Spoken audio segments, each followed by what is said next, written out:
Hi, so this is supposed to be when I give an update about my progress with Dutasteride and Estradiol. And I've been on Estradiol for 16 months now and Dutasteride for 14 months.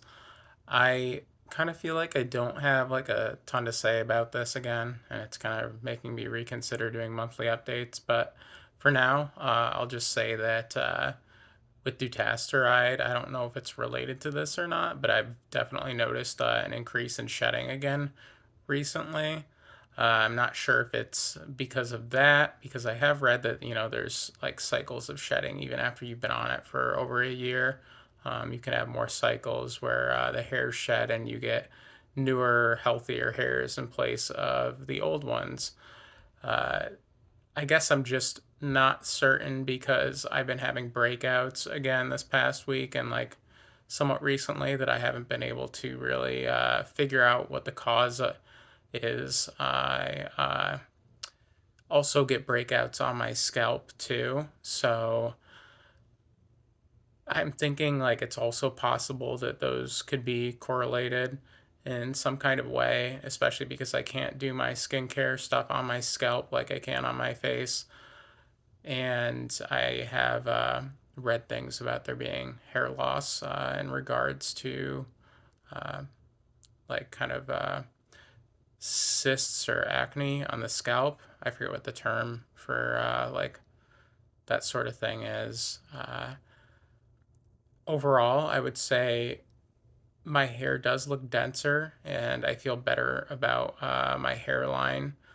Uh, I do think that my hairs are still quite thin though, like the individual hairs. There are some thicker hairs, but I had recalled reading that dutasteride thickens hairs too.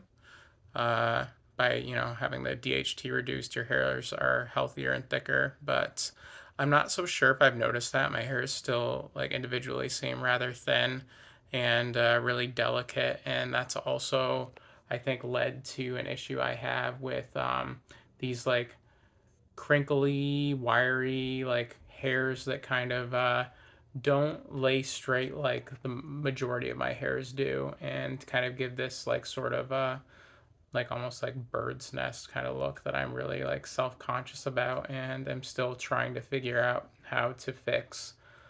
Um, I don't really feel comfortable with showing my hairline this time. Not that it's like gotten worse or anything, but my hands are sweating because I'm nervous and I don't want to like mess up my hair and stuff. So I also don't think it's like changed in like a super significant way. So please forgive me for not showing my hairline this time. It's also really hot in my room. It's kind of been nicer lately, as I'm sure you can tell from me not wearing a jacket this time. Uh, as far as like the estradiol goes, I don't have like a ton of noticeable changes that I can report, other than I guess a rather significant one, which is the one that I had kind of mentioned as being like something I could say in the last video. But I do have the chest sensitivity again, like I did the first time I had taken the hormones, where if I get like bumped in the chest, or if I bump into something, I guess, or something hits me or whatever, it hurts. And I guess as an example, when I picked up our little dog, um, I got hurt the other day, and it's happened on more than one occasion, or multiple occasions, I guess. So that's a good sign, I suppose. Not that I'm like eager to feel pain or anything, but it shows that they're having an effect. I'd like to see more effects with my skin and hair too. And I guess like fat distribution would be nice in general, uh, both like facial and body. I'm not too like concerned with like the size of my chest or anything like that, though. I mean, I guess it would be nice. I feel like I have other things that I need to address way before like even considering something like that. And it's not super, super important to me. So, anyhow, I wasn't really like super sure what else to talk about again, but I do have like a few things at least. I'm pretty sure in the last video I mentioned my mom going in to get like a checkup about how the radiation therapy's been going. Unfortunately, or fortunately, I guess depending on how you look at it, she was mistaken about her the date of her appointment, and it's not on the first of this month. It was on or is on the 29th. So still kind of waiting for that, and I apologize. She was surprised too, so um, yeah, no update on that. I apologize. I guess the big thing this week, otherwise, has been that I had like a really difficult week with my mental health again, especially because of the breakouts and like just feeling bad about how I look with my skin and my hair and everything, and feeling like really, hopeless about the future for me and everything. Lots of intrusive thoughts and not great thoughts that made it really difficult. And it kind of got to its like climax or peak on Thursday when I saw my therapist. I thought that would see her on Monday that week, but it actually was on Thursday. So kind of unusual, but yeah. When I saw her and I was like really eager to talk to her about things because I'd been struggling. I kind of also struggled with like explaining it and getting it off my chest. I don't know if it was because of just like the mental fatigue from working that day uh, or what, but I didn't really get to say as much as I wanted to, especially when or after she had broken the news that she was going to be leaving the clinic.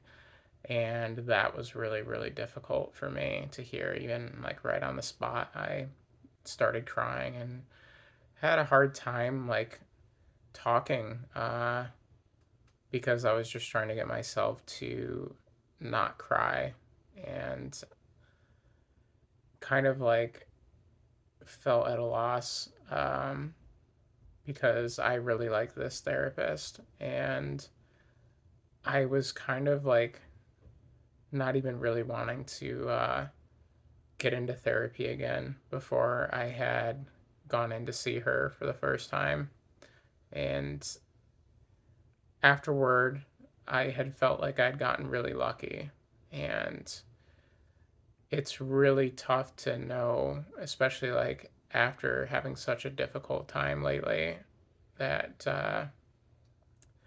I don't have that much longer to see her before she moves on. And don't get me wrong, like I'm really super, super happy for her that um, she's going to do like better things for herself. Uh, it's just tough to like lose that in a sense and feel like I would have to start over with a new therapist who doesn't really know me as much, and I don't know like if I can do it. I'm trying to figure that out right now before I see her again. She's got like 2 more months before she leaves the clinic uh, to go like start her own private thing, which, as I already said, is really awesome. I'm super happy for her for that, and I think she's great and will do great in doing that herself. But I don't know what I'm gonna do now. I kind of wish that I could keep seeing her because she's really been awesome, especially her sense of humor. And she just usually would actually help pull me out of things when I was having a really tough time with my thoughts and everything. So, yeah, I'm kind of running out of time. Not sure what else to say or do about this right now. I've got to figure that out. But I will, give updates about it when I can. And yeah, I don't know. Um, hmm. Anyways, I really, really appreciate whoever watches these, and I hope that they can be helpful in some way, even if I'm not quite sure how right now. Um, Yeah, I wish you the best. Please take care, and I will see you next time. Bye.